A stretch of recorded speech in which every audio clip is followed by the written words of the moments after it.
दोस्तों, अगर तुम सोचते हो कि चुप रहना पागलपन या कमजोरी है तो इस वीडियो में आगे बढ़ने से पहले यहीं पर छोड़ देना ही बेहतर है, क्योंकि आज जो कहानी शुरू होने वाली है वो तुम्हारे मन की उस आवाज को चुनौती देने वाली है जो हर समय बोलना चाहती है, सफाई देना चाहती है, खुद को सही साबित करना चाहती है। ये कहानी शब्दों की नहीं, उस मौन की है जिससे दुनिया डरती है, क्योंकि जो इंसान मौन को समझ लेता है उसे ना अपमान हिला पाता है, ना प्रशंसा बांध पाती है। बहुत कम लोग जानते हैं कि बुद्ध ने सबसे गहरी शिक्षा उपदेशों से नहीं बल्कि चुप रहकर दी थी, और यही मौन आज भी इंसान के भीतर सबसे बड़ा तूफान खड़ा कर देती है। क्योंकि जब बाहर शोर बंद होता है तब भीतर का शोर सुनाई देता है, और यही वो जगह है जहां ज्यादातर लोग भाग जाते हैं। इस वीडियो में तुमको कोई आसान ज्ञान नहीं मिलेगा, बल्कि एक ऐसी कहानी खुलेगी जो धीरे धीरे तुम्हारे भीतर उतरती जाएगी और तुम खुद नहीं समझ पाओगे कि कब ये कहानी तुम्हारी अपनी बन गई। ये कहानी उस इंसान की है जो अधिक बोलकर हार चुका था और जिसने चुप रहकर खुद को पाया। ये कहानी है उस मौन की जिसे दुनिया कायरता कहती है, लेकिन बुद्ध ने जिसे चेतना का सर्वोच्च स्तर बताया। अगर तुम इस वीडियो को ध्यान से सुनते रहे तो हो सकता है तुम्हें अपने रिश्तों की उलझनें समझ आने लगी, तुम्हारे गुस्से का स्रोत दिखने लगे, तुम्हारी बेचैनी का कारण साफ होने लगे। और यही वजह है कि ये वीडियो अंत तक देखने की गुजारिश करता हूँ, क्योंकि शुरुआत में जो सवाल उठेगा उसका उत्तर आखिरी मौन में छुपा है। दोस्तों, इसलिए अगर तुम्हें लगता है कि ये विषय तुम्हारे जीवन से जुड़ा है, अगर तुम्हें लगता है कि तुम भी हर बात पर प्रतिक्रिया देकर थक चुके हो, अगर तुम्हें लगता है कि तुम्हारे भीतर कुछ शांत होना चाहता है लेकिन शब्द बीच में आ जाते हैं, तो इस वीडियो को आखिर तक देखना, क्योंकि बीच में छोड़ दोगे तो ये कहानी अधूरी रह जाएगी। बहुत समय पहले की बात है जब एक युवा व्यक्ति बुद्ध के पास आया। उसका चेहरा शांत नहीं था, उसकी आंखों में बेचैनी थी और उसके शब्दों में शिकायतों का जहर भरा हुआ था। उसने कहा, भगवान, लोग मेरा अपमान करते हैं, लोग मेरी बात नहीं सुनते, लोग मुझे कमजोर समझते हैं। मैंने सब कुछ सह लिया लेकिन अब और नहीं। बुद्ध ने उसकी आंखों में देखा और कुछ नहीं कहा। यह पहली बार था जब उस व्यक्ति को उत्तर नहीं मिला। उसने फिर पूछा कि आप सुन नहीं रहे? बुद्ध फिर भी मौन रहे। भीड़ को यह अजीब लगा, क्योंकि लोग बुद्ध के ज्ञान के आदी थे, लेकिन यहाँ ज्ञान नहीं बल्कि चुप्पी बोल रही थी। कुछ क्षण बीते और वो व्यक्ति गुस्सा हो गया। उसने कहा, आप भी बाकी लोगों जैसे ही हैं, आप भी मेरी परवाह नहीं करते।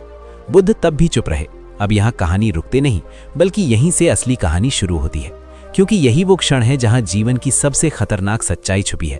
जब कोई तुम्हें उकसाता है और तुम प्रतिक्रिया नहीं देते, तब तुम पहली बार आजाद होते हो। लेकिन ये आजादी दर्दनाक होती है, क्योंकि मन बोलना चाहता है, मन सफाई देना चाहता है, मन जीतना चाहता है। बुद्ध जानते थे कि अगर वो एक शब्द भी बोल देंगे तो वो व्यक्ति कुछ नहीं सीखेगा, इसलिए उन्होंने मौन को शिक्षक बना दिया। भीड़ में से किसी ने पूछा, भगवान, आप कुछ कहते क्यों नहीं? बुद्ध ने बहुत धीरे से कहा, क्योंकि जो व्यक्ति अभी बोल रहा है वो सुनने की स्थिति में नहीं है, और जो सुनने की स्थिति में नहीं है उसे शब्द नहीं बल्कि मौन चाहिए। ये वाक्य हवा में नहीं बल्कि दिलों में गिरा। उस व्यक्ति को पहली बार एहसास हुआ कि उसकी समस्या लोग नहीं थे, बल्कि उसका मन था। उस व्यक्ति को बुद्ध ने अपने साथ रहने को कहा, बिना कोई उपदेश दिए, बिना कोई नियम बताए। सिर्फ एक शर्त रखी कि जब भी तुम्हारा मन बोले तुम चुप रहना। पहले दिन वो व्यक्ति असफल हुआ, दूसरे दिन भी, तीसरे दिन भी।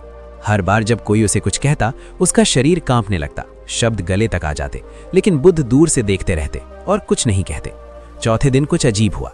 एक व्यक्ति ने उसका अपमान किया और उसने उत्तर नहीं दिया। उसका सीना भारी हो गया, आंखें भर आईं, लेकिन भीतर कहीं एक हल्की सी शांति भी उतरी। वो समझ नहीं पाया ये क्या था, लेकिन कुछ बदला जरूर था। यही वो क्षण है जहां ज्यादातर लोग रुक जाते हैं, लेकिन जो आगे बढ़ते हैं वही बुद्ध के मार्ग को समझते हैं। बुद्ध ने उस रात उससे पूछा, आज कैसा लगा?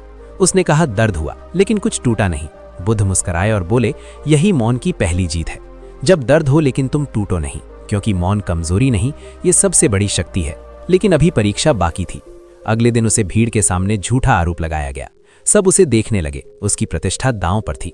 उसका मन चिल्ला रहा था, बोलो, सफाई दो, खुद को बचाओ। लेकिन बुद्ध की आंखें उसके भीतर थीं। उसने चुप रहना चुना।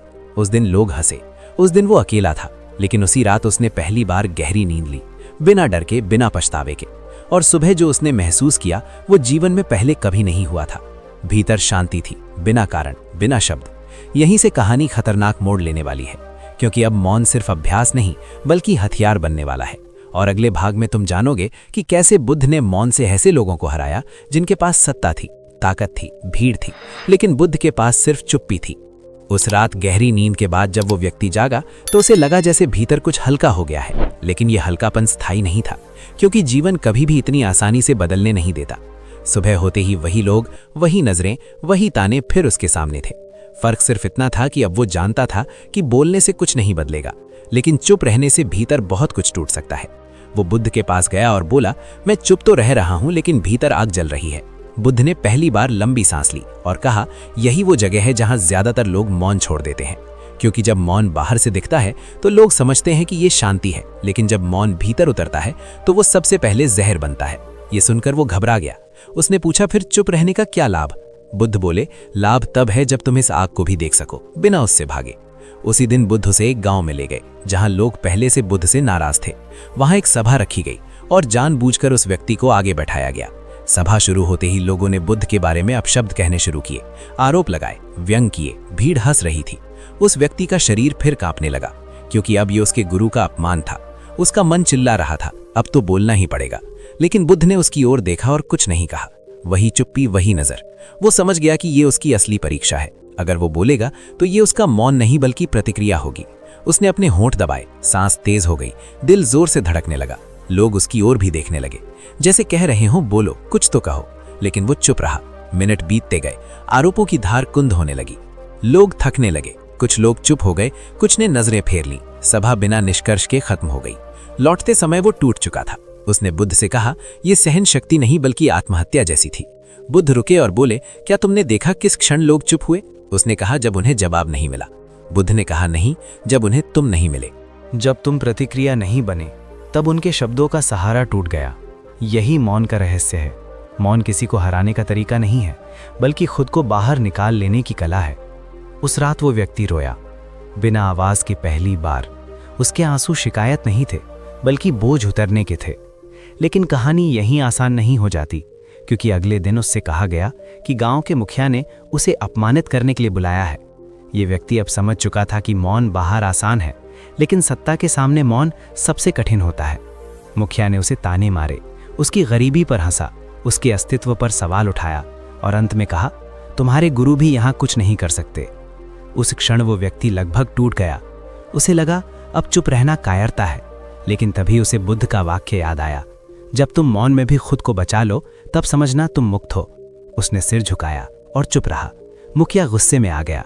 उसका गुस्सा और बढ़ा, क्योंकि उसे चुनौती नहीं बल्कि खालीपन मिला था।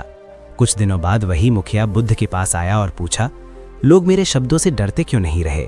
बुद्ध ने कहा, क्योंकि तुम शब्द हो और मौन तुम्हारे शब्दों से बड़ा है। यह सुनकर मुखिया चुप हो गया। उस व्यक्ति ने पहली बार देखा कि मौन सिर्फ आत्मरक्षा नहीं बल्कि दूसरों के अहंकार का दर्पण भी है। लेकिन अभी सबसे खतरनाक सच्चाई बाकी थी। उस रात उसने बुद्ध से पूछा, अगर कोई अन्याय करे तब भी चुप? बुद्ध ने कहा, मौन और पलायन में फर्क है। मौन भीतर का संतुलन है और अन्याय के सामने सही कर्म बाहर से किया जाता है, बिना क्रोध के, बिना शब्दों के जहर के। और यही बात अगली घटना में साबित होने वाली थी, क्योंकि अगले भाग में तुम जानोगे कि कैसे मौन ने एक हिंसक टकराव को युद्ध बनने से रोका और कैसे उस व्यक्ति ने पहली बार समझा कि चुप रहना डर नहीं बल्कि चेतना का उच्चतम स्तर है।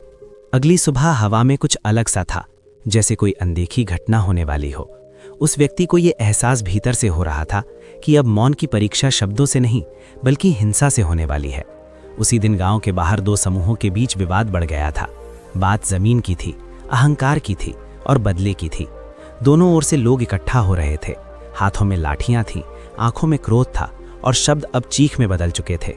वो व्यक्ति भी वहां पहुंचा। उसका शरीर कांप गया, क्योंकि उसने पहली बार देखा कि जब शब्द बेअसर हो जाते हैं तो इंसान हिंसा का सहारा लेता है। कुछ लोग उसे पहचानते थे और बोले, आज देखना खून बहेगा। उसका मन पहली बार मौन छोड़कर चिल्लाना चाहता था कि ये गलत है, रुको, मत करो। लेकिन बुद्ध वहां आ चुके थे और उन्होंने एक भी शब्द नहीं कहा। वो बस लोगों के बीच खड़े हो गए, शांत, स्थिर, न किसी पक्ष में न किसी विरोध में। ये दृश्य असहज था। दोनों समूह चिल्ला रहे थे और बीच में एक मौन खड़ा था। अचानक किसी ने पत्थर फेंका जो बुद्ध के पास आकर गिरा। भीड़ सन्न रह गई। वो व्यक्ति घबरा गया। उसका मन चीखा, अब तो बोलो, अब तो कुछ कहो। लेकिन बुद्ध वैसे ही खड़े रहे, ना क्रोध, ना भय, ना प्रतिक्रिया। ये मौन अब साधना नहीं बल्कि साहस बन चुका था। कुछ क्षण बाद एक अजीब चीज हुई। लोग एक दूसरे को देखने लगे, चीखें धीमी पड़ने लगी, हथियार नीचे झुकने लगे, क्योंकि जब सामने कोई प्रतिक्रिया नहीं होती तो भीतर का क्रोध खुद से टकरा जाता है। वो व्यक्ति ये सब देख रहा था और भीतर से हिल चुका था। उसे समझ आ रहा था कि मौन सिर्फ शब्दों की अनुपस्थिति नहीं है, बल्कि चेतना की उपस्थिति है। थोड़ी देर बाद भीड़ बिखरने लगी।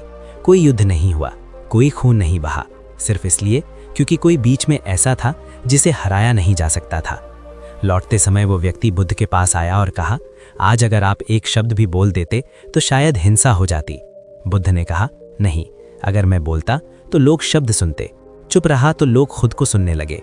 ये वाक्य उस व्यक्ति के भीतर उतर गया, लेकिन यही ज्ञान उसे डराने भी लगा, क्योंकि अब उसे समझ आ गया था कि मौन का रास्ता आसान नहीं बल्कि सबसे अकेला रास्ता है। उस रात उसने बुद्ध से पूछा, क्या हर बार मौन ही समाधान है? बुद्ध ने कहा, समाधान नहीं, दृष्टि।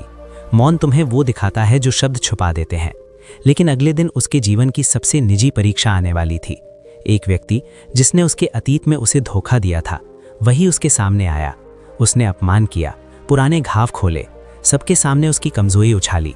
ये वो क्षण था जहां मौन साधु बनना नहीं बल्कि इंसान बने रहना कठिन था।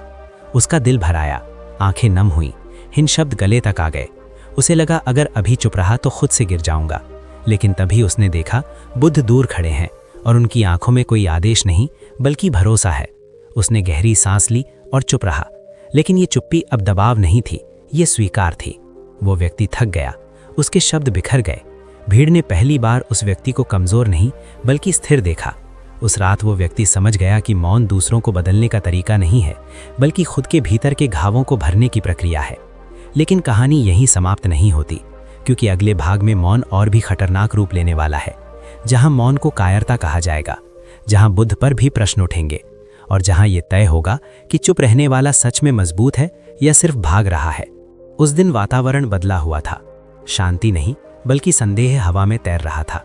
गांव में चर्चा फैल चुकी थी कि बुद्ध लोगों को कमजोर बना रहे हैं, कि चुप रहना सिखाकर वो अन्याय को बढ़ावा दे रहे हैं। वो व्यक्ति ये सब सुन रहा था और उसके भीतर पहली बार मौन डगमगाने लगा, क्योंकि जब दुनिया तुम्हारे मौन को गलत अर्थ देने लगे तब चुप रहना सबसे कठिन हो जाता है। कुछ लोग सीधे बुद्ध के पास आए और बोले, आप लोगों को बोलने से रोकते हैं, आप उन्हें अन्याय सहना सिखाते हैं। अगर सब चुप रहेंगे तो अत्याचारी कौन रोकेगा? बुद्ध शांत बैठे रहे, वही स्थिर आंखें, वही गहरी उपस्थिति। लेकिन इस बार मौन पहले जैसी नहीं थी, ये मौन अब सवालों से घिरी हुई थी। वो युवा व्यक्ति भीतर ही भीतर टूट रहा था।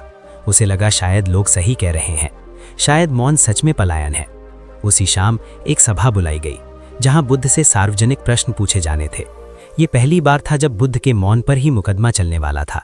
सभा में लोग आए, कुछ जिज्ञासु, कुछ क्रोधित, कुछ ऐसे जो बुद्ध को नीचा दिखाना चाहते थे। पहला प्रश्न आया, अगर कोई तुम्हारे घर को जलाने आए और तुम चुप रहो तो क्या ये धर्म है? बुद्ध ने कुछ क्षण आंखें बंद की और बोले, जब कोई तुम्हारे घर को जलाने आए तब तुम्हारा मौन भीतर होना चाहिए और कर्म बाहर, लेकिन कर्म क्रोध से नहीं, चेतना से हो। ये उत्तर लोगों को संतुष्ट नहीं कर पाया। दूसरा प्रश्न और तीखा था, अगर कोई तुम्हारी इज्जत लूटे और तुम चुप रहो तो क्या तुम डरपोक नहीं कहलाओगे? इस बार बुद्ध ने सीधे उस व्यक्ति की ओर देखा जो अब तक मौन सीख रहा था और कहा, बताओ तुम क्या महसूस करते हो? वो हिचकिचाया, उसका मन बोला कुछ कहो, खुद को बचाओ, लेकिन उसने सच कहा। उसने कहा, जब मैं चुप रहता हूँ तब डर पहले आता है, लेकिन जब मैं डर को भी देख लेता हूँ तब डर चला जाता है। सभा में सन्नाटा छा गया। कुछ लोगों को ये बात लगी, कुछ को चुभा। तभी एक व्यक्ति खड़ा हुआ और बोला, ये सब शब्दों का खेल है, असल जिंदगी में ताकत बोलने से आती है, मौन से नहीं। उसने बुद्ध को चुनौती दी कि अगर कोई अभी आपका अपमान करे तो आप क्या करेंगे? बुद्ध ने मुस्कुराकर कहा, पहले अपमान तो दो। वो व्यक्ति आगे बढ़ा और कटु शब्द बोले, व्यक्तिगत आरोप लगाए। भीड़ सांस रोके देख रही थी। बुद्ध वैसे ही बैठे रहे। कुछ क्षण बाद वही व्यक्ति थक गया, उसकी आवाज लड़खड़ा गई, उसके शब्द खोखले हो गए, वो चुप हो गया।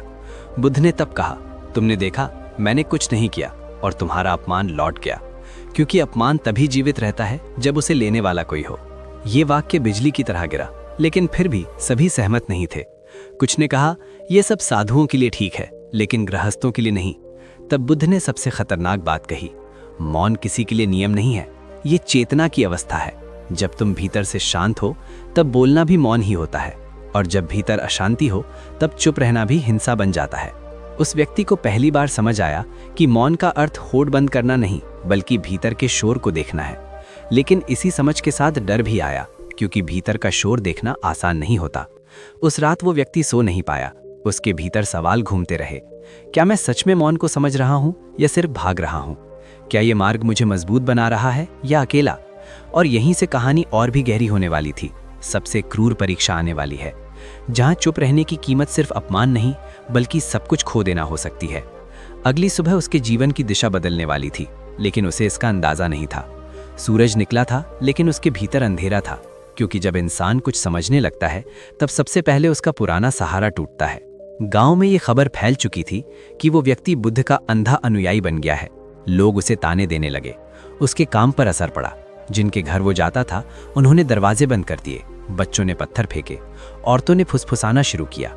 पहले वो इन सब का जवाब शब्दों से देता था, लेकिन अब उसके पास शब्द नहीं थे, सिर्फ मौन था। लेकिन ये मौन अब शांति नहीं बल्कि भारी बोझ बनता जा रहा था। उसने बुद्ध से कहा, मैं सब कुछ खो रहा हूँ, लोग मुझे बेकार समझने लगे हैं। बुद्ध ने बहुत धीरे से पूछा, क्या तुमने कुछ खोया है या जो झूठा था वो गिर गया है? ये सवाल उसके भीतर गूंजता रहा। उसी दिन सबसे बड़ा झटका लगा जब उसके अपने परिवार ने उससे दूरी बना ली। माँ ने कहा, तू पहले जैसा नहीं रहा। पिता ने कहा, चुप रहकर तू हमारी बदनामी कर रहा है। भाई ने कहा, दुनिया ऐसे नहीं चलती। ये वो क्षण था जहाँ ज्यादातर लोग टूट जाते हैं, क्योंकि जब दुनिया विरोध करे तो सहा जा सकता है, लेकिन जब अपने ही सवाल उठाएं तब मौन चाकू बन जाता है। उस रात वो बुद्ध के पास गया और पहली बार बोला, मैं अब और चुप नहीं रह सकता, ये मौन मुझे अकेला कर रहा है। बुद्ध ने उसकी ओर देखा और कहा, मौन अकेला नहीं करता, मौन ये दिखाता है कि कौन सच में तुम्हारे साथ है और कौन सिर्फ तुम्हारी आवाज के साथ था। ये सुनकर वो रो पड़ा, बिना आवाज के, लेकिन ये रोना अलग था। इसमें शिकायत नहीं थी, इसमें स्वीकार था। अगले दिन गांव में एक बड़ा विवाद हुआ। किसी पर चोरी का आरोप लगा और भीड़ उसे मारने को तैयार थी। वो व्यक्ति आगे बढ़ा। पहली बार उसके कदम डगमगाए नहीं, उसने कुछ कहा नहीं, बस उस व्यक्ति के सामने खड़ा हो गया। उसकी आंखों में न डर था न गुस्सा। भीड़ चिल्ला रही थी, हट जा, लेकिन वो नहीं हटा। कुछ क्षण बाद लोग भ्रमित होने लगे, क्योंकि वे प्रतिक्रिया चाहते थे और उन्हें मौन मिल रहा था। किसी ने कहा, ये पागल हो गया है, किसी ने कहा, इसे भी मारो, लेकिन हाथ नहीं उठे, क्योंकि जब सामने कोई भीतर से स्थिर हो तो हिंसा को सहारा नहीं मिलता। अंत में सच सामने आया कि आरोप झूठा था। भीड़ बिखर गई, लेकिन किसी ने उस व्यक्ति को धन्यवाद नहीं दिया। सब चले गए, वो अकेला खड़ा रहा। और उसी क्षण उसने समझा कि मौन का पुरस्कार तालियां नहीं, मौन का पुरस्कार भीतर का सम्मान होता है। लेकिन इसके साथ ही एक और सच्चाई सामने आई। जब तुम चुप रहते हो तो दुनिया तुम्हें इस्तेमाल करने की कोशिश करती है। कुछ लोग उसके मौन को उसकी कमजोरी समझने लगे, उससे काम करवाने लगे, दबाने लगे। और यहीं से मौन की सबसे कठिन परीक्षा शुरू होती है, क्योंकि मौन का अर्थ सहना नहीं, मौन का अर्थ है भीतर शांत रहकर सही समय पर सही कर्म करना। बुद्ध ने उससे कहा, अगर कोई तुम्हारे मौन का उपयोग करे तो ये तुम्हारी परीक्षा है कि तुम डर से चुप हो या चेतना से। ये बात उसे भीतर तक हिला गई, क्योंकि अब उसे फर्क समझ में आने लगा था। वो मौन जो डर से आता है वो गुलामी बन जाता है, और वो मौन जो समझ से आता है वो स्वतंत्रता है। लेकिन इस समझ की कीमत भारी थी, क्योंकि अब उसे तय करना था कि कब चुप रहना है और कब बिना क्रोध के खड़ा होना है। और यही निर्णय अगले भाग में उसकी सबसे बड़ी परीक्षा बनने वाला था, जहां मौन और कर्म आमने सामने होंगे और जहां एक गलत कदम पूरे जीवन की दिशा बदल सकता है। उस दिन हवा में अजीब बेचैनी थी, जैसे कोई निर्णय होने वाला हो। वो व्यक्ति अब मौन को समझने लगा था, लेकिन समझ के साथ जिम्मेदारी भी बढ़ गई थी, क्योंकि जब इंसान जागने लगता है तो वो सिर्फ अपने लिए नहीं बल्कि दूसरों के लिए भी उत्तरदायी हो जाता है। उसी सुबह गांव के एक शक्तिशाली व्यक्ति ने एक गरीब परिवार की जमीन हड़प ली। लोग जानते थे ये गलत है, लेकिन कोई बोलने की हिम्मत नहीं कर रहा था। सब चुप थे, लेकिन ये मौन चेतना से नहीं, डर से पैदा हुआ था। वो व्यक्ति ये देख रहा था और उसके भीतर संघर्ष शुरू हो गया। मन बोला, चुप रहो, यही तो सीखा है। लेकिन भीतर की शांति ने कहा, ये वो मौन नहीं है जिसे बुद्ध ने सिखाया, ये तो पलायन है। वो बुद्ध के पास गया और पूछा, अब क्या करूं? अगर चुप रहा तो अन्याय होगा, और अगर बोला तो क्रोध आ जाएगा। बुद्ध ने उसकी ओर गहराई से देखा और कहा, यही वो बिंदु है जहां मौन और कर्म अलग होते हैं। मौन भीतर होता है और कर्म बाहर। अगर भीतर मौन है तो बाहर किया गया कर्म हिंसा नहीं बनता। ये बात सुनकर वो व्यक्ति कांप गया, क्योंकि अब निर्णय उसी को लेना था। वो सीधे उस शक्तिशाली व्यक्ति के पास गया, उसके सामने खड़ा हुआ और बिना ऊंची आवाज के बोला, ये जमीन इनकी है। ये वाक्य छोटा था, लेकिन इसमें क्रोध नहीं था। सामने वाला हंसा और बोला, तू कौन होता है? पहले तो चुप रहता था, अब बोलने लगा। उस क्षण पुराना डर लौटने की कोशिश करने लगा, लेकिन उसने उसे देखा और जाने दिया। उसने फिर कुछ नहीं कहा, बस वहीं खड़ा रहा, स्थिर, न झुका न पीछे हटा। लोग इकट्ठा होने लगे, माहौल तनाव हुआ था। अगर वो एक शब्द और बोल देता तो बात बिगड़ सकती थी, लेकिन उसका मौन अब कमजोरी नहीं था, ये सीमा बन चुका था। कुछ देर बाद वही शक्तिशाली व्यक्ति असहज हो गया, क्योंकि उसे चुनौती शब्दों से नहीं बल्कि उपस्थिति से मिल रही थी। अंततः उसने झुंझलाकर कहा, ठीक है, ले जाओ जमीन, और वहां से चला गया। भीड़ सन्न रह गई। किसी ने नारे नहीं लगाए, किसी ने तालियां नहीं बजाईं, लेकिन उस गरीब परिवार की आंखों में जो राहत थी वो शब्दों से बड़ी थी। वो व्यक्ति वहां से चला गया और रास्ते में उसके भीतर कुछ टूट भी रहा था और कुछ बन भी रहा था, क्योंकि उसने पहली बार समझा कि मौन का अर्थ चुप रहना नहीं बल्कि भीतर शांत रहकर सच के साथ खड़ा होना है। उसी रात उसने बुद्ध से कहा, आज मैंने बोला, क्या मैंने मौन तोड़ दिया? बुद्ध मुस्कुराए और बोले, आज तुम्हारा मौन और गहरा हुआ, क्योंकि आज तुम्हारे शब्द भी मौन से निकले थे। ये सुनकर उसके भीतर अजीब सी स्थिरता आई, लेकिन इसी के साथ डर भी, क्योंकि अब लोग उससे उम्मीद करने लगे थे। कुछ लोग उसे न्याय का प्रतीक समझने लगे, कुछ लोग उसे खतरा मानने लगे। और यही वो जगह है जहां साधक अक्सर गिर जाते हैं, क्योंकि जब लोग तुम्हें भूमिका देने लगे तब मौन खोने लगता है। बुद्ध ने उसे सावधान किया कि याद रखना, तुम न नेता हो न उद्धारक, तुम सिर्फ साक्षी हो। कर्म होता रहेगा लेकिन अहंकार नहीं आना चाहिए। ये चेतावनी आने वाले समय के लिए थी, क्योंकि अगली परीक्षा में उसे सिर्फ बाहरी अन्याय नहीं बल्कि भीतर उठते अहंकार से लड़ना था। और यही अहंकार मौन का सबसे बड़ा शत्रु होता है। अगले भाग में यही दिखाया जाएगा कि कैसे प्रशंसा मौन को तोड़ देती है और कैसे बुद्ध ने उसे उस जाल से बाहर निकाला जहां अच्छे काम भी बंधन बन जाते हैं। उस घटना के बाद गांव की हवा बदल गई थी। अब लोग उसे डर से नहीं बल्कि उम्मीद से देखने लगे थे। जहां पहले ताने थे वहां फुसफुसाहटें थीं। लोग कहते थे, यही वो आदमी है जो बिना लड़े जीत जाता है, यही वो है जो बोलता कम है लेकिन असर ज्यादा करता है। ये सुनकर उसके भीतर कुछ हिलने लगा। ये क्रोध नहीं था, ये डर भी नहीं था, ये कुछ और था जिसे वो पहचान नहीं पा रहा था। वो बुद्ध के पास गया और बोला, लोग मेरी बातें करने लगे हैं, मुझे अच्छा नहीं लग रहा लेकिन बुरा भी नहीं लग रहा। बुद्ध ने शांत स्वर में कहा, यही सबसे खतरनाक स्थिति है। जब अपमान चला जाए और उसकी जगह प्रशंसा बैठ जाए, क्योंकि अपमान अहंकार को चोट देता है लेकिन प्रशंसा अहंकार को पालती है। ये सुनकर वो व्यक्ति चुप हो गया, लेकिन भीतर हलचल तेज हो गई। अगले दिनों में लोग उससे सलाह लेने आने लगे। कोई पारिवारिक झगड़ा, कोई जमीन का विवाद, कोई व्यक्तिगत पीड़ा। वो पहले सब सुनता और चुप रहता, लेकिन अब लोग उसके मौन को भी ज्ञान समझने लगे थे। अगर वो कुछ ना कहे तो लोग कहते, कितनी गहरी बात है। अगर वो सिर हिला दे तो लोग उसे संकेत मान लेते। ये सब धीरे धीरे उसके भीतर एक नई पहचान बना रहा था। वो पहचान जो मौन से नहीं बल्कि छवि से बनी थी। एक दिन किसी ने उसके चरण छू लिए। वो पीछे हट गया, उसका शरीर कांप गया, क्योंकि ये वही क्षण था जहां साधना फिसलती है। उस रात वो सो नहीं पाया। भीतर एक आवाज थी जो कह रही थी, तुम कुछ खास हो, तुम अलग हो, तुम सही हो। उसने बुद्ध से कहा, मुझे डर लग रहा है, मैं वही बनने लगा हूं जिससे बचना चाहता था। बुद्ध ने गहराई से उसकी ओर देखा और कहा, अच्छा है कि तुम्हें डर लग रहा है, क्योंकि यही डर तुम्हें बचा सकता है। फिर बुद्ध ने उसे एक अजीब कार्य दिया। उन्होंने कहा, कल सभा में जाओ और वहां खुद की गलती स्वीकार करो, चाहे वो छोटी ही क्यों ना हो। वो व्यक्ति घबरा गया। उसने कहा, लेकिन लोग तो मुझे आदर्श मानते हैं। बुद्ध बोले, यही तो समस्या है। अगले दिन सभा में वो गया। लोग ध्यान से उसे देखने लगे।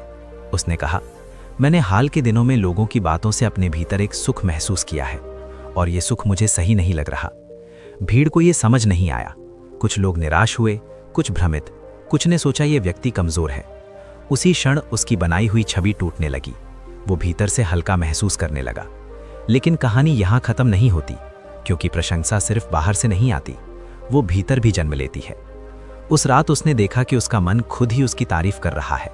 वो मन से कह रहा था, देख तुमने कितनों की मदद की, देख तुम कितने शांत हो। यही वो जगह है जहां मौन टूटता है बिना एक शब्द बोले। बुद्ध ने उसे अगली सुबह कहा, मौन का अंतिम शत्रु क्रोध नहीं बल्कि आत्मसंतोष है। जब तुम खुद से खुश होने लगो तब सावधान हो जाना, क्योंकि मौन तब प्रदर्शन बन जाता है। ये बात उसे भीतर तक चुभ गई। उसी दिन एक व्यक्ति आया और उसने उसे खुलकर अपमानित किया। पहले ये अपमान उसे तोड़ देता था, लेकिन अब ये उसे जगाने वाला था। उसने चुप रहकर उस अपमान को सहा और भीतर देखा कि कोई सुख नहीं आया, कोई गर्व नहीं आया, सिर्फ साक्षी भाव रहा। वो समझ गया कि ये मौन अब साफ है, लेकिन यही शुद्ध मौन अब अंतिम परीक्षा की ओर ले जा रहा था। क्योंकि जब अहंकार का मोटा रूप गिर जाता है तब उसका सूक्ष्म रूप बचता है, और वही सबसे खतरनाक होता है। अगले भाग में यही सूक्ष्म अहंकार टूटने वाला है, जहां मौन के साथ पहचान भी मिटेगी और जहां यह तय होगा कि वो व्यक्ति साधक बना रहेगा या फिर एक नया गुरु बनकर भटक जाएगा। उस दिन उसने महसूस किया कि मौन अब भी उसके साथ है, लेकिन पहचान भी चुपचाप चिपकी हुई है। ये पहचान शब्दों से नहीं बल्कि नज़रों से बनती है। लोग उसे देखते थे और वो देखे जाने को महसूस करता था। यही वो जगह है जहां साधना फिसलती है, क्योंकि दिखना भी एक प्रकार का शोर है। उसने बुद्ध से कहा, मैं बोलता नहीं हूं फिर भी भीतर हलचल है। बुद्ध ने कहा, क्योंकि तुम अब मौन को जी नहीं रहे बल्कि मौन को हो रहे हो। ये सुनकर वो उलझ गया।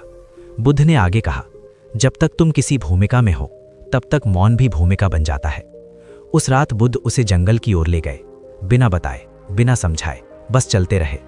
दूर एक जगह उन्होंने कहा, यहीं रुको, कल सूरज निकलने तक ना ध्यान करना, ना मंत्र, ना अभ्यास, बस जो हो उसे होने देना।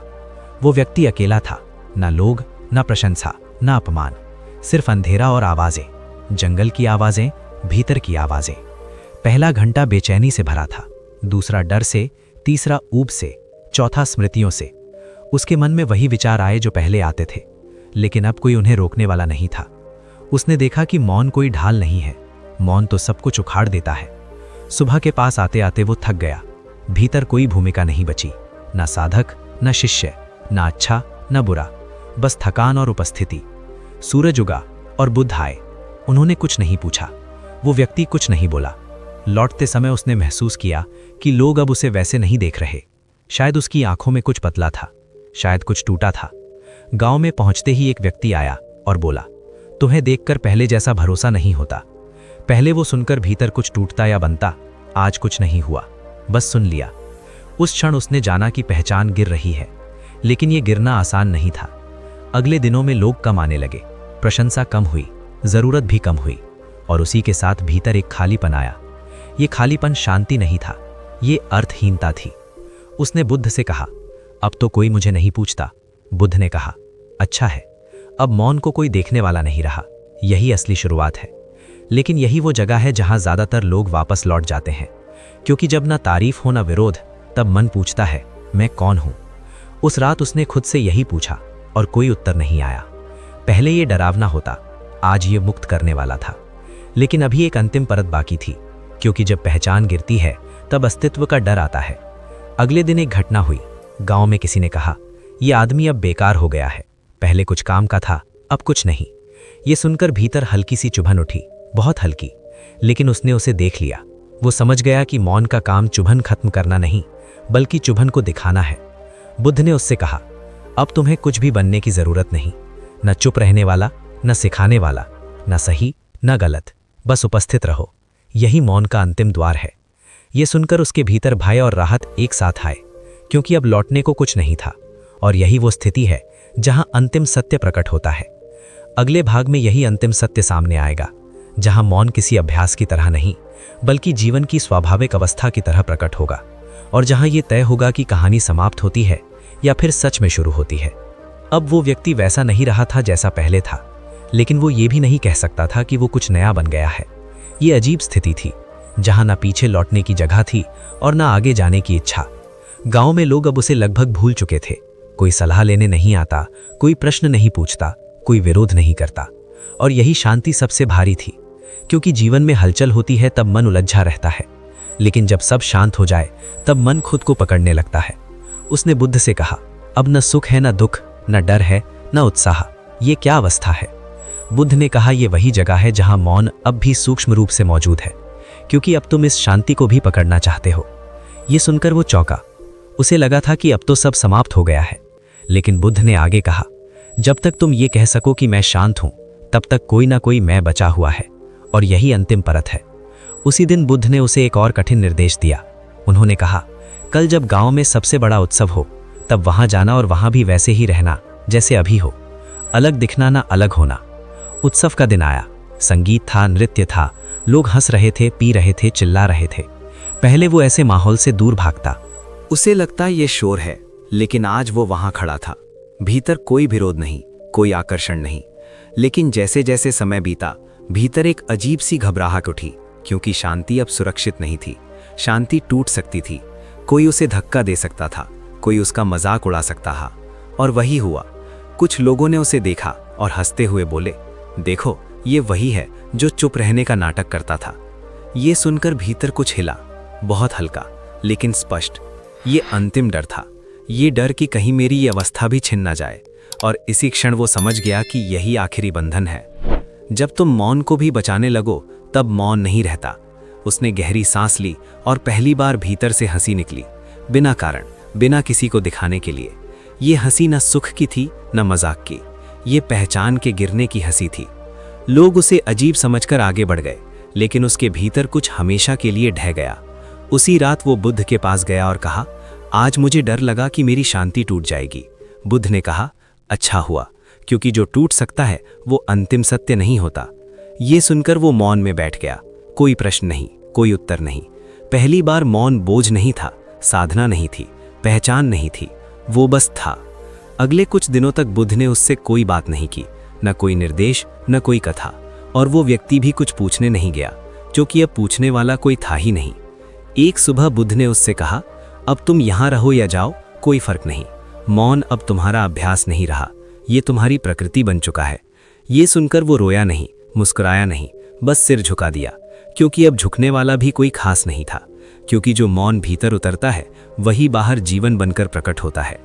कि जब ये व्यक्ति दुनिया में लौटा तो उसका मौन कैसे शब्दों से भी ज्यादा गूंजा। बिना उपदेश, बिना पहचान, बिना किसी नाम के। अब कोई घोषणा नहीं हुई, कोई विदाई नहीं, कोई उपदेश नहीं।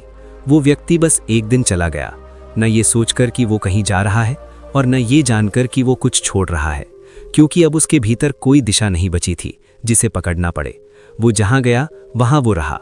कहीं वो खेतों में काम करता दिखा, कहीं किसी के दुख को सुनता हुआ, कहीं बच्चों के साथ हंसता हुआ। लेकिन हर जगह एक बात समान थी, वो कुछ सिखाता नहीं था, वो कुछ साबित नहीं करता था, वो बस मौजूद रहता था। और यही मौन की अंतिम परिपक्वता थी। लोग कभी कभी उससे पूछते, तुम क्या मानते हो? वो मुस्कुरा देता। कभी पूछते, तुम इतने शांत कैसे रहते हो? वो चुप रह जाता। कभी कोई उसे अपमानित करता, कभी कोई उसे सम्मान देता। लेकिन अब इन दोनों में कोई अंतर नहीं रह गया था, क्योंकि अब उसके भीतर कोई केंद्र नहीं बचा था जिसे चोट पहुंचाई जा सके। कुछ लोग कहते थे ये व्यक्ति बुद्ध का शिष्य था, कुछ कहते थे ये पागल है, कुछ कहते थे ये बहुत गहरा है। लेकिन वो खुद को इनमें से कुछ भी नहीं मानता था, और यही उसकी स्वतंत्रता थी। एक दिन किसी ने उससे पूछा, क्या चुप रहना ही सब कुछ है? उसने बहुत समय बाद पहली बार उत्तर दिया, और वो उत्तर भी पूरा नहीं था। उसने कहा, चुप रहना तब तक कला है जब तक भीतर शोर है। जब शोर खत्म हो जाए तब चुप रहना भी नहीं रहता। ये सुनकर सामने वाला उलझ गया, लेकिन यही उलझन ही बीच थी, क्योंकि बुद्ध ने कभी स्पष्ट उत्तर नहीं दिए थे, उन्होंने सिर्फ संकेत दिए थे। और यही संकेत अब इस व्यक्ति के जीवन से बह रहे थे। किसी ने उसे गुरु बनाने की कोशिश की, उसने मना नहीं किया, लेकिन उसने भूमिका नहीं ली। वो बैठा तो साधारण व्यक्ति की तरह, उठा तो साधारण व्यक्ति की तरह, और यही साधारणपन सबसे असाधारण था। वर्षों बाद किसी ने बुद्ध से पूछा, उस व्यक्ति का क्या हुआ? बुद्ध ने बहुत शांत होकर कहा, वो कहीं गया नहीं, वो लौट आया है। लोग समझ नहीं पाए, लेकिन यही अंतिम सत्य था। मौन कोई उपलब्धि नहीं है, मौन वापसी है, उस जगह पर जहां से शब्द पैदा होने से पहले ही चेतना मौजूद होती है। और यही कारण है कि बुद्ध ने कभी मौन को नियम नहीं बनाया, क्योंकि नियम अहंकार को जन्म देता है। मौन का अर्थ है जीवन को बिना प्रतिरोध स्वीकार करना, बिना पकड़ के जीना, बिना डर के प्रतिक्रिया देना और बिना प्रतिक्रिया के उपस्थित रहना। अगर तुम इस कहानी को सुनकर चुप रहना सीखने की कोशिश करोगे तो तुम फिर उसी जाल में फंस जाओगे। लेकिन अगर ये कहानी तुम्हें अपने भीतर के शोर को देखने पर मजबूर कर दे तो समझना कि मौन ने अपना काम कर दिया, क्योंकि मौन सिखाया नहीं जाता, मौन याद दिलाया जाता है। और बुद्ध ने भी यही किया था। उन्होंने कुछ जोड़ा नहीं था, उन्होंने सिर्फ वो हटाया था जो झूठा था। और जब झूठ हट जाता है तब जो बचता है वही मौन है, वही जीवन है, वही स्वतंत्रता है। क्योंकि अगर ये मौन तुम्हारे भीतर थोड़ा सा भी गूंज गया है तो अब शब्दों की जरूरत नहीं, अब बस देखो, सुनो, और जब जरूरत हो तब चुप रहो। समय बीत चुका था, लेकिन मौन कभी बूढ़ा नहीं होता। वो व्यक्ति अब किसी स्थान से जुड़ा नहीं था, लोग उसे पहचानते नहीं थे, और यही उसकी सबसे बड़ी सुरक्षा थी। लेकिन जीवन हमेशा अंतिम परीक्षा छुपा कर रखता है। एक दिन एक नौजवान उसके पास आया। उसकी आंखों में वही बेचैनी थी जो कभी उसके भीतर थी। उसने कहा, मैं चुप रहने की कोशिश करता हूँ, लेकिन लोग मुझे कुचल देते हैं। मौन मेरे लिए कमजोरी बन गया है। ये सुनकर वो व्यक्ति देर तक उसे देखता रहा। भीतर कोई उपदेश नहीं उठा, कोई सिद्धांत नहीं, सिर्फ एक गहरी स्मृति। उसने बहुत धीमे से कहा, तुम अभी चुप नहीं हो, तुम सह रहे हो। नौजवान को ये बात कड़वी लगी। उसने कहा, फर्क क्या है? तब वो व्यक्ति पहली बार थोड़ा ठहरा और बोला, सहना डर से आता है और मौन समझ से, और डर में किया गया मौन आत्मा को सिकोड़ देता है। ये सुनते ही नौजवान असहज हो गया, क्योंकि सच हमेशा पहले असहज करता है। उसने पूछा, फिर मैं क्या करूं? वो युवा व्यक्ति बोला, जब तुम चुप रहते हो तब भीतर देखो कि क्या तुम खुद से बच रहे हो या खुद के साथ हो। अगर खुद से बच रहे हो तो ये मौन नहीं है, ये छुपना है। युवा चुप हो गया, और यही वो क्षण था जहां असली शिक्षा शुरू हुई। उस दिन वो व्यक्ति समझ गया कि मौन का सबसे बड़ा भ्रम ये है कि लोग सोचते हैं ये शांत कर देता है, जबकि सच ये है कि मौन सब कुछ उजागर कर देता है। वो डर, वो लालच, वो चाह, वो पहचान जिसे शब्द छुपा देते हैं। बुद्ध ने कभी लोगों को चुप रहने का आदेश नहीं दिया था। उन्होंने सिर्फ इतना किया था कि लोगों को देखने योग्य बना दिया था, और यही देखने की क्षमता मौन कहलाती है। उस शाम वो व्यक्ति अकेला बैठा, और उसे पहली बार लगा कि शायद ये कहानी भी किसी के लिए पकड़ बन सकती है। शायद लोग इसे सुनकर भी कुछ बनने की कोशिश करेंगे। और यही वो जगह थी जहां उसने भीतर से इस कहानी को भी छोड़ दिया, क्योंकि मौन का अंतिम रूप यह है कि तुम अपनी सीख को भी छोड़ दो, अपनी यात्रा को भी, अपनी गहराई को भी। बुद्ध ने यही संकेत दिया था जब उन्होंने कहा था, दीपक बनो, लेकिन दीपक होने का अहंकार मत पालो। उस रात उसे स्पष्ट हुआ कि मौन कोई रास्ता नहीं है जिस पर चला जाए। मौन वो जमीन है जिस पर हर रास्ता समाप्त हो जाता है। और यही कारण है कि मौन सिखाया नहीं जा सकता। ये सिर्फ तब प्रकट होता है जब आदमी हार मान ले, जीवन से नहीं बल्कि झूठे नियंत्रण से। अगले दिन वो नौजवान फिर आया, लेकिन इस बार प्रश्न नहीं था, बस बैठा रहा। और उस बैठने में कुछ बदल गया था। कोई चमत्कार नहीं हुआ, कोई प्रकाश नहीं उतरा। बस इतना हुआ कि दो लोग बिना शब्दों के मौजूद थे। और यही बुद्ध का सबसे गुप्त सत्य था कि जब दो लोग मौन में मिलते हैं तब कोई गुरु नहीं रहता और कोई शिष्य नहीं रहता, सिर्फ जीवन रहता है। और अगर इस कहानी से कुछ बचता है तो वो यही है कि मौन कोई हथियार नहीं, कोई ढाल नहीं, कोई तकनीक नहीं। मौन वो साहस है जिससे तुम अपने भीतर के शोर को बिना भागे देख सको। और अगर तुम ये कर पाए तो समझ लेना कि बुद्ध की कहानी कहीं बाहर नहीं, तुम्हारे भीतर पूरी हो चुकी है। अब न कोई यात्रा बची थी, न कोई लक्ष्य, न ये जानने की चाह कि कुछ प्राप्त हुआ या कुछ छूटा। वो व्यक्ति जैसे जीवन के बीचों बीच लौट आया था। वही दुनिया, वही लोग, वही शोर। लेकिन अब भीतर कुछ प्रतिक्रिया नहीं उठती थी। पहले वो मौन को पकड़ता था, अब मौन उसे पकड़े हुए था। और यही सबसे बड़ा अंतर था। लोग आते थे, जाते थे, कोई उसे समझता नहीं था, और अब ये भी मायने नहीं रखता था। एक दिन किसी ने उससे कहा, तुम्हारी कहानी बहुत गहरी है, इसे सबको बताना चाहिए। उसने पहली बार साफ देखा कि कहानी भी बंधन बन सकती है। उसने हल्की मुस्कान के साथ कुछ नहीं कहा, क्योंकि अब कहने के लिए कुछ बचा ही नहीं था। बुद्ध ने कभी अपने अनुभवों को फैलाया नहीं था। उन्होंने बस इतना किया था कि लोग अपने अनुभव से टकरा जाएं, और यही मौन का असली उपयोग था। समय के साथ वो व्यक्ति भी इस संसार में लगभग अदृश्य हो गया। कोई याद नहीं रखता था कि वो कौन था, कोई ये नहीं पूछता था कि उसने क्या सिखाया। और यही उसकी पूर्णता थी, क्योंकि जब नाम मिट जाता है तब सत्य बचता है।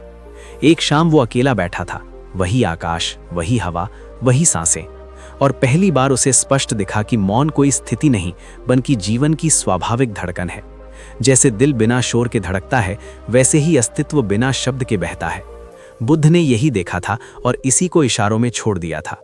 उस क्षण ये भी साफ हो गया कि ये कहानी भी अब किसी की नहीं रही, न बुद्ध की, न उसकी, न सुनने वाले की।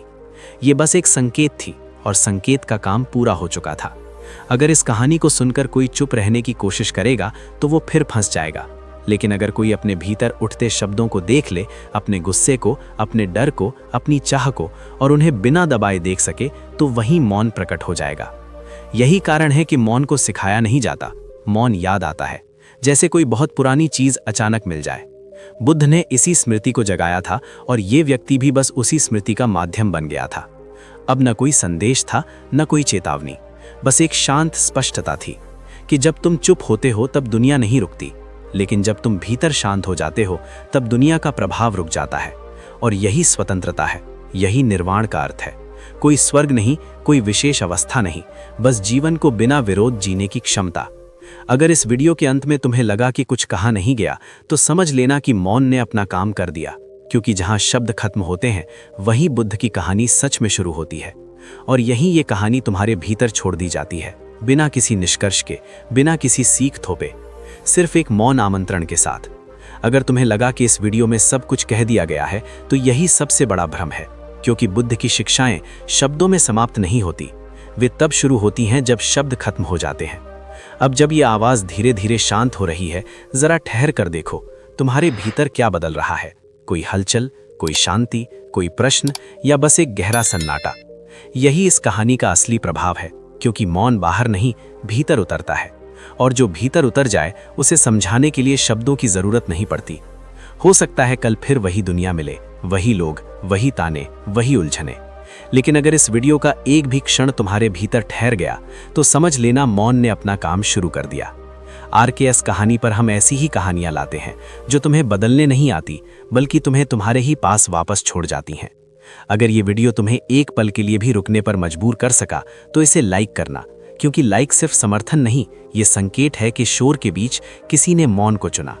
इसे उन लोगों के साथ साझा करना जो हर समय प्रतिक्रिया में जीते हैं, लेकिन भीतर कहीं शांति की तलाश में है। और कमेंट में ये मत लिखना कि वीडियो कैसा था, बस ये लिख देना कौन सा पल तुम्हारे भीतर सबसे गहराई तक उतरा, क्योंकि वहीं से अगली यात्रा शुरू होती है। और अगर तुम ऐसे और वीडियो चाहते हो जो ऊंची आवाज नहीं बल्कि गहरी स्पष्टता लाते हैं, तो RKS कहानी को फॉलो करना, क्योंकि यहाँ हर वीडियो खत्म नहीं होता, यहाँ हर कहानी तुम्हारे भीतर कुछ छोड़ जाती है। अब जब ये स्क्रीन बंद हो सकती है, लेकिन अगर भीतर कुछ शांत सा रह गया है, तो समझ लेना मौन की कहानी अभी खत्म नहीं हुई है। धन्यवाद। नमो बुद्धाय।